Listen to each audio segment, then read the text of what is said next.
Another choppy trading session comes to a close, and today we even breached that 18K mark. So much unlike yesterday where you had the market start off quiet and then we closed in at the session lows. Today too we had a quiet start, dipped about almost 0.5% in trade, and then from there we did see a dip to the intraday lows. We were down about 200 points at one point in time. We got pretty close to even breaching that 17K mark, but then from there you saw, or rather 17,900 print, and then from there you saw a recovery play out, finally closing in about 150 odd points lower for the Nifty futures.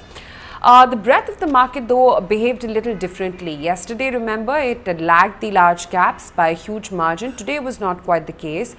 Today it started off at session lows, or rather at the weakest point, and then from there you saw a recovery coming in. So the market bet did manage to fight a comeback, and we closed in pretty much neck and neck, at least within the F&O segment of the markets.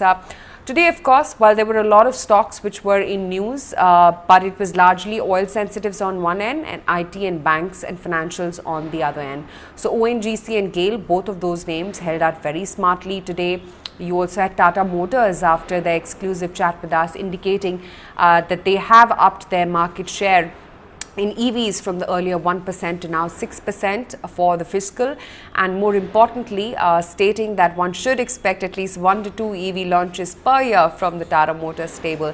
That kept the market a little excited. Not that this stock has not already been a great performer in the year gone by, but Tata Motors held out in excess of 2% today. Unilever, Maruti, SBI, Tata Steel, Axis Bank were some of the other key performers. On the flip side though, the oil sensitives like an Asian Paints, that was a laggard, and I was talking about the IT weakness. That was definitely a key eyesore today. So Infosys, TCS, these were all stocks which were laggards in today's trading session, and especially the mid-cap end of the market. So LTTS, that's L&T Technology Services, for instance, that was down in excess of 6%.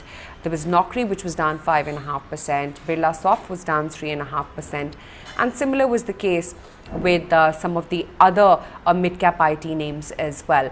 Also, add to that, there were other names like an ICICI Pru, which were a rank underperformer. On the flip side, some of the names like a Biocon, for instance, after a Morgan Stanley upgrade coming in, that stock held out quite smartly. Bajaj Finance was weak today, even though it posted a strong beat after market hours yesterday for their Q3 numbers. Microsoft's acquisition of game maker Activision Blizzard for as much as $68.7 billion, that really put the one listed name that we have in the gaming space, Nazara, in focus.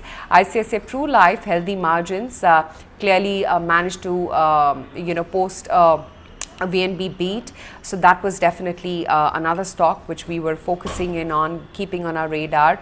That said, you also had Raymond, wherein one of their arms in the Mumbai project has stated a 2,000 crore rupee revenue potential. So that was another stock. Reliance, wherein it's added more subscribers in the month of November than Bharti Airtel. That was another stock which was in focus. And then Trident, after its Dhamaka earnings, wherein the consolidated PAT has jumped up 88% on a year-on-year basis in the third quarter. That was another stock which was also in focus today.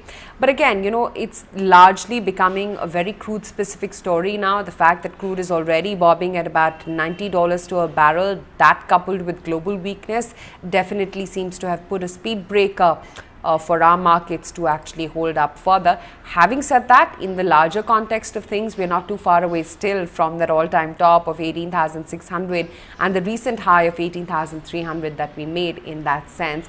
But let's see which way the market heads from here.